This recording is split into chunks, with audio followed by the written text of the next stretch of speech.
மகாநதி அடுத்த வர எபிசோடில் பார்த்தீங்க அப்படின்னா, இது மாரி காவேரியோட அப்பா இந்த மாரி ஒரு விஷயம் பண்ணது பாட்டி, தாத்தாக்கு எல்லாருக்குமே தெரிஞ்சிருச்சு.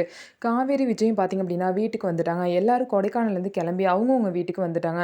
வந்ததுக்கப்புறம் பார்த்தீங்க அப்படின்னா, காவேரிக்கிட்டயும், விஜய்கிட்டயும் என்ன இந்த மாரிலாம் பிரச்சனை நடந்துச்சாமே, காவேரி அப்பா இன்னும் 2வது கல்யாணம்லாம் பண்ணியிருக்காருமே அப்படின்னு சொல்லிட்டு தாத்தாவும், பாட்டியும் விசாரிக்கிறாங்க. "இப்படி ஒரு குடும்பத்தில போய் பொண்ணு எடுத்திருக்கியேடா" அப்படின்னு சொல்லிட்டு விஜய் பாட்டி திட்டுறாங்க.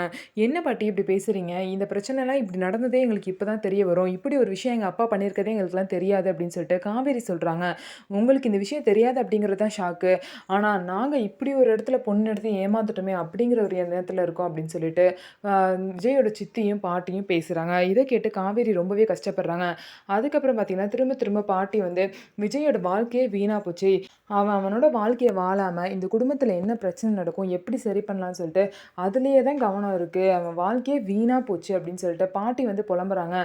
நம்ம இப்படி ஒரு குடும்பத்தில போய் பொண்ணு எடுத்துறோமே அப்படின்னு சொல்லிட்டு திரும்ப திரும்ப அந்த வார்த்தைய சொல்லி புலம்புறாங்க. உடனே விஜய், "சும்மா இருங்க பாட்டி. நான் அங்க போய் பொண்ணு எடுத்து கல்யாணம் பண்ணதுல உங்களுக்கு என்ன பிரச்சனை? சும்மா சும்மா அந்த விஷயத்தையே சொல்லி காவேரி மனச கஷ்டப்படுத்திட்டு இருக்கீங்க" அப்படின்னு சொல்லிட்டு விஜய் கத்துவாங்க. உடனே அதான் அவன் பொண்டாட்டி ஏதாவது சொன்னா உனக்கு பொறுக்காதே அப்படின்னு சொல்லிட்டு பாட்டியும் விஜய் கத்துவாங்க.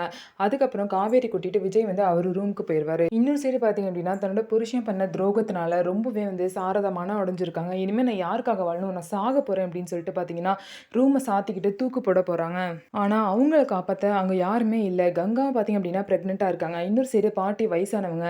எந்த ஒரு ஆம்பளையும் அவங்கள காப்பாத்த அங்க இல்ல. ஸோ இதுக்கப்புறம் சாரதாவ எப்படி காப்பாத்த போறாங்க அப்படின்னு சொல்லிட்டு வெயிட் பண்ணி பார்க்கலாம். நம்ம வீடியோ உங்களுக்கு பிடிச்சிருந்தா நம்ம வீடியோவ லைக் பண்ணிக்கோங்க. மறக்காம நம்மளோட சேனல சப்ஸ்கிரைப் பண்ணிட்டு பாருங்க.